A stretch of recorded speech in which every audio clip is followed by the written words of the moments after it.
Feline, thank you so much for joining me at the Salon Owners Collective podcast. Really pleased to have you here and have you back. Thank you. It's so awesome to have the opportunity to be back. Appreciate it.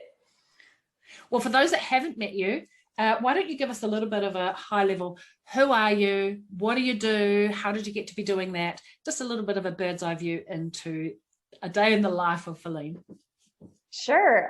So I'm Feline Wells, and I own a salon called Let 'Em Have It Salon in Denver.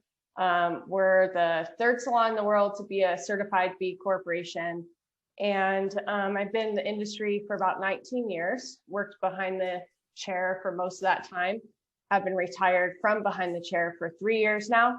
And now I just wanted to be on this podcast to kind of help inspire owners on how to become more absentee. Yes, absentee in a good way, in a growth kind of a way.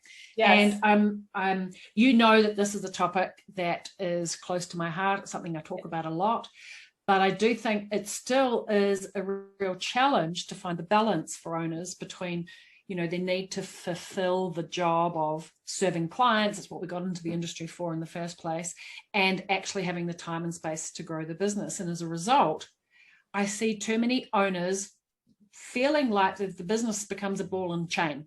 They're stuck to it. They can't walk out of the business for a day. They can't walk out of the business for a week or have a holiday. And my benchmark was always, can I walk out of my business for 6 weeks and come back and still find it all in one place, you know, working really well? That was my benchmark that I always had in my mind. And something that you and I talk about a lot and share in common is this belief that systems and processes shall set you free. Yes. Right? Gives you choice. So I'm keen to talk about this with you today because you are about to do something super exciting, super brave, and a little bit daring. So do you want to tell us a little bit about Spain? Oh, yes. Yeah. So my husband and I, after 2020, you know, I'm sure a lot of service industry professionals in all salons and coffee shops, we also owned a coffee shop and a cafe as well, felt the pressures of the pandemic, and just, it was exhausting, and the hustle was so exhausting, and trying to keep the businesses afloat. So my husband and I sat down after New Year's and we're like, what are we doing with our lives? Like, this is feeling a little like we're on a hamster wheel and we're not going anywhere. And it kind of feels like we're just constantly investing our personal money in the businesses, and had to take out our IRA just to help support the business during the pandemic. And I thought, you know what, like, we got to find an exit plan here. Like, we're middle-aged, like, let's start thinking about that. And so we started kind of looking at the map and said, where do we want to live? We love Europe, and we just wanted to move to Europe. And so we felt Spain was the choice that aligned with our values and what we're looking for. So we set off towards that goal, and part of that goal was, how do we exit, right? Like, we have 3 businesses, how are we going to exit? And so, you know, I Googled, like, how do you sell a business? And this company came up called Exit Factor, and they help you basically, like, create this valuable business to sell. And so we went down that path. And as I was going down that path, I realized I should have done this in the beginning. Like, I should have started the business to have this idea of how to exit. And that would have made it easier to delegate tasks, and easier to walk away, and easier to know who I'm supposed to hire, and all of that kind of stuff. So the whole having an exit strategy became a really big thing for us. We also had that pressure of needing to sell the businesses too. So yeah, that's kind of where we're at. I think having an exit plan and having the choice to execute on the plan or not, as the case may be, was also part of my journey. And it's something that now, working with owners in Salon Mastery, is something that we do right at the beginning, is think about what is the goal at the end here. Like, what we shouldn't be in any race unless we know the finish line. Now, whether you cross the finish line and decide to do that, it doesn't actually matter. So for me, it looked like 5 years before I sold, I set a 5-year plan and said when I got to the goal, which actually, funnily enough, was 2020. I sold before that, but there was a 2020 plan. And when I got to the 5-year mark, I wanted to have the choice. I would either duplicate or I would sell. And I think we feel empowered and focused and with direction when we have choices. Mm-hmm. And it gives us a clear point, a clear North Star, if you will, of what we're doing and the choices that we make along the way. Would you agree? I love that. Yeah. And it's like you're really acting out of clarity, and you have a different focus that way instead of desperation and just needing to, you're just basically hiring because you need somebody and you're not really thinking clear on what your end picture looks like. So yeah, I definitely agree with that for sure. Yeah, I love it. All right. So start with the end in mind is, yes. is number one. Mm-hmm. Let's talk about this idea of systems and processes setting us free, because you're about to head to Spain, but you're keeping your salon. Yes. And you're going to manage it from afar. And one of the things that you said to me, which I wholeheartedly agree with, is documenting everything. So talk to me a little bit about this idea of systems and documents and all of the things. Yeah. And so when we went down this journey of the exit strategy, I started to think as my position of like, how can I even train anybody what I do? Because I didn't even really know, because I was constantly doing a different thing, wearing a different hat every day, all day long. And so I sat down and made a list of every single thing I did, and how can I sell that to a potential new buyer, right? And so, because I had this thought of selling the salon, I wanted to keep it the same. And so I divided what I did into 3 different roles. I had the director of operations role.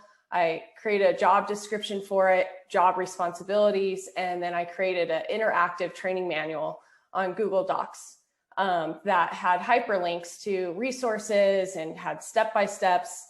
And we still use it today as like a working document and a reference tool. And then I also have so the lead of cultural development and marketing is another role. And so that role, outlines all the marketing systems, our culture, our B corporation that we want to keep. And then we have another role, which is director of education. So that role helps to onboard new team members. They help to make sure that everyone is performing above our standards. And so I basically looked at it as 3 different roles, and I didn't really think of it so much as I'm going to define this role around a person at the salon. Instead, I defined it by how I want it to be and how I think that the business can continue going on without me. And then I would train that person, whoever they might be, to these different skill requirements. So that took a good 2 years to really train every single thing that I did. And I started off with gradually becoming absentee. So it's been a long journey. It's been started off as 5 days a week, and then went to 4 days, and then 3 days a week, and then 2 days a week. And now I'm not really going in at all. I don't even have a car anymore. So I'm can't go in, but I go in once a week, for an hour to meet with them. And as I told them, it's going to stay the same. Once I'm in Spain, we're just going to do it over Zoom. And, we'll have an agenda for each leadership person, and then ask them how things are going, set deadlines. And so far it's been working out incredible. As I've noticed, the more systems that you have in place that you can train on, the more that you can empower them to kind of make it their own and have that creative freedom to really shine in their position, and do better than what you even train them in, And so I see that happening at the salon. Kelly is our director of operations, and she's the one that I presented the offer to buy it in December. I actually listed the business and everything.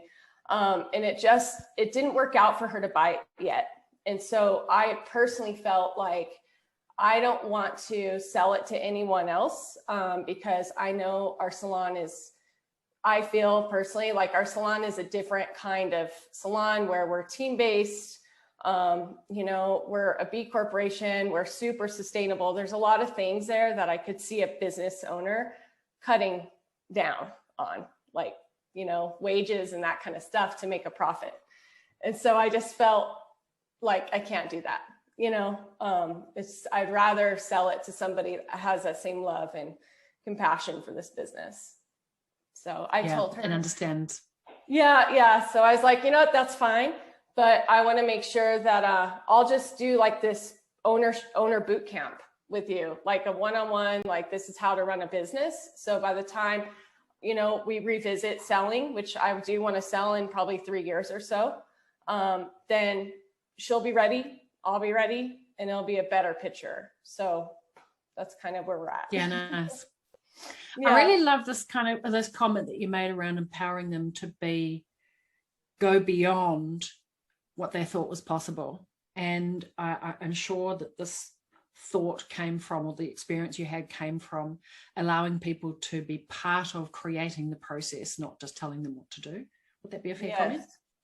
Yes. And you know what? It's interesting because I think my initial, I think a lot of salon owners might feel this too, but I feel like letting go of the salon, I had such extreme guilt around. I was like, oh my gosh, I can't sell this business. Or I'm the only one that can do this the right way, and what are they going to do without me? And feeling like this is my business, I should be the one doing all the things. And I think that when I really looked into it, I started feeling like, oh, this is just my ego, I'm having this ego of like, oh, no one else can do it better than me, and the thing is like, I really fully believe that the business is where it's at because of the people I've hired and the culture that we've created there. And they have ran with what we already have, and kind of have made it better than what I envisioned. And I think if I was like more micromanaging on every choice that they make, it wouldn't be what it is today, So I totally for sure. Yeah, I feel like one of the smartest things that we can do for the right people in our business who have proven that they can step up to the plate is to get the heck out of their way. Yeah. We get in their way too often. Agree.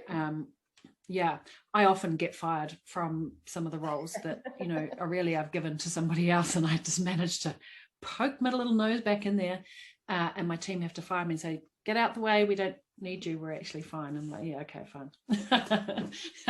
So let's talk about working on ourselves to create this outcome, because this is a little bit of, you've spoken about ego, we've talked about getting out of people's way and like going back in there and thinking that we need to be part of it, but maybe we really don't. This takes a little bit of self-discovery and journey, right? Talk to us a little bit about what that's been like for you. Oh my gosh. It's funny because I've literally and mentally have let go of so much stuff, right? And I'm literally sitting in an empty house, so it sounds probably very echoey.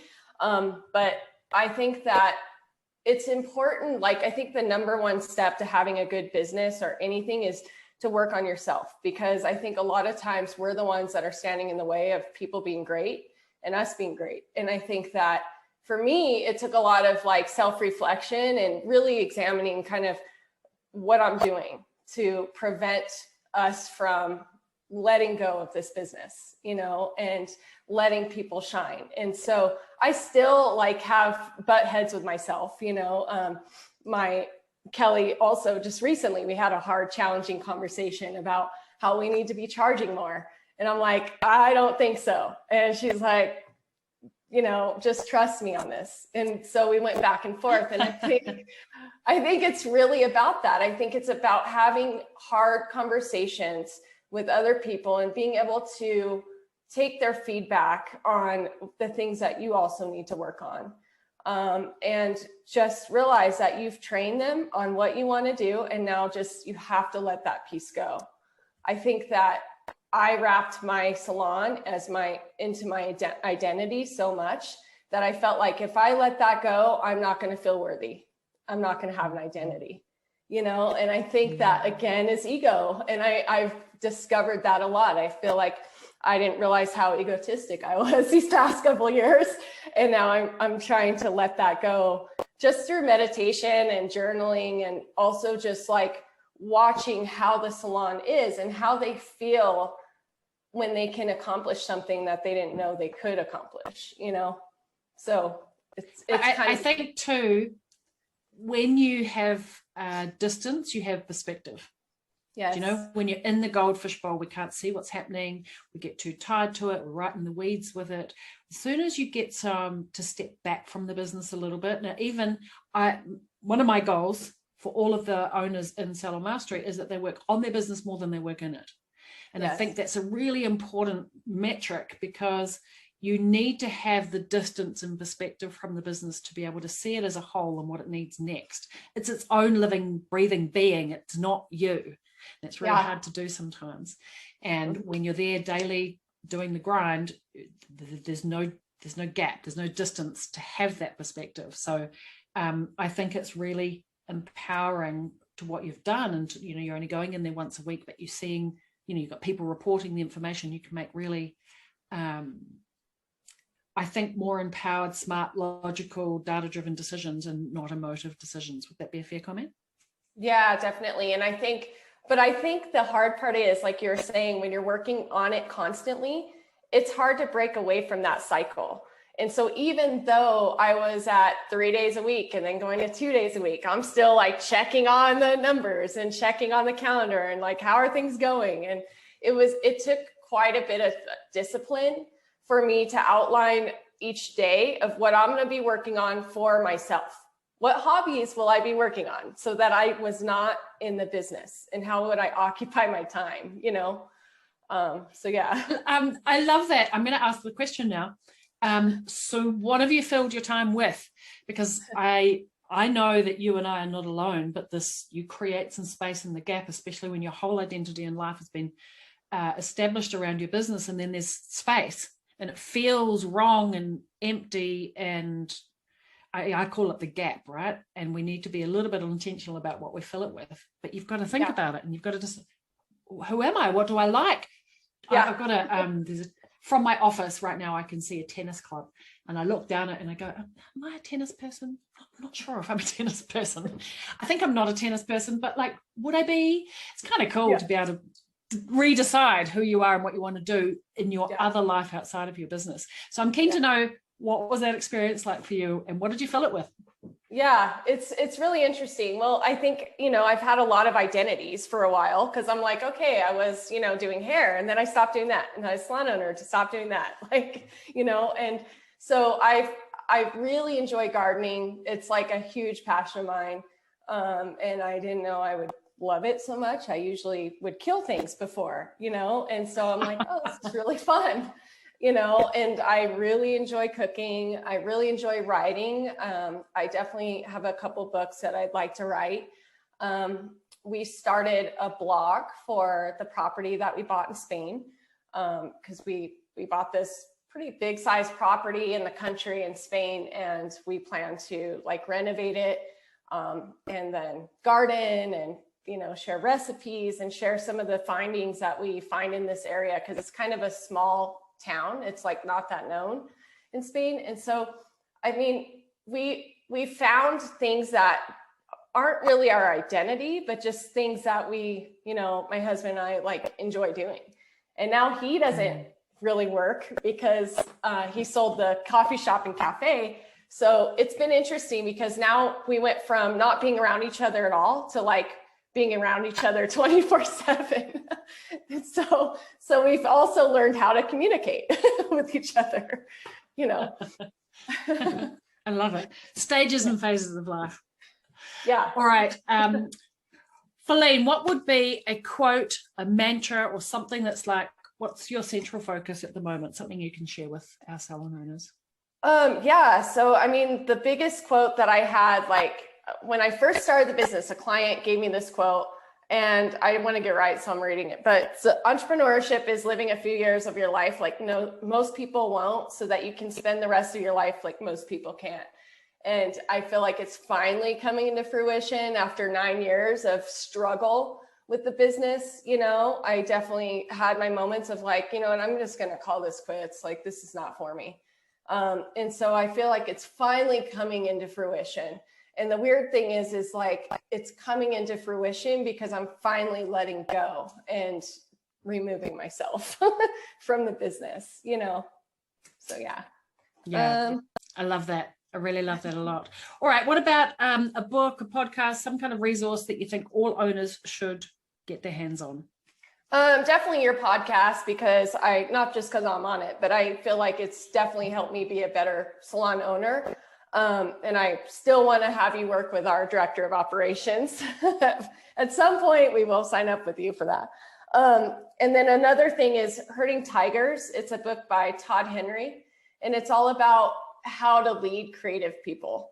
Because I think that's a totally different thing than a regular, you know, corporate type of job.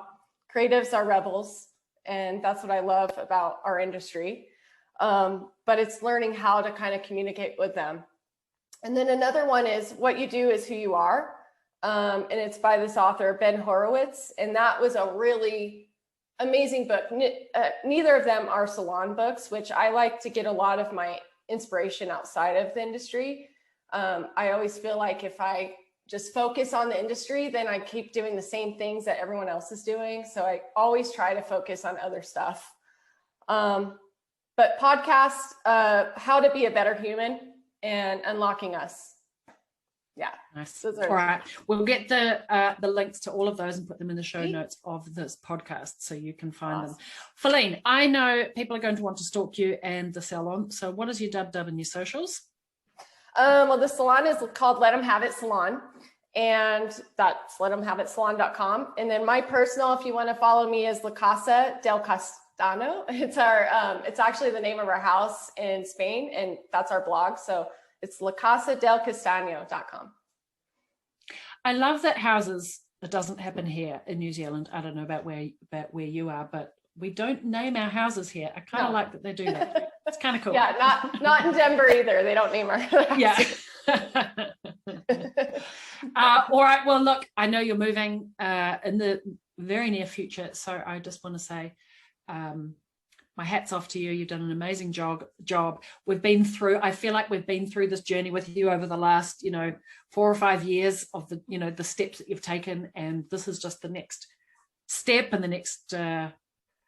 I guess it's a big step up, and so I'm really pleased that you've shared this journey with us. I appreciate it. We'll have to check in with you again and see how life is from Spain. Thank you so much, Larissa.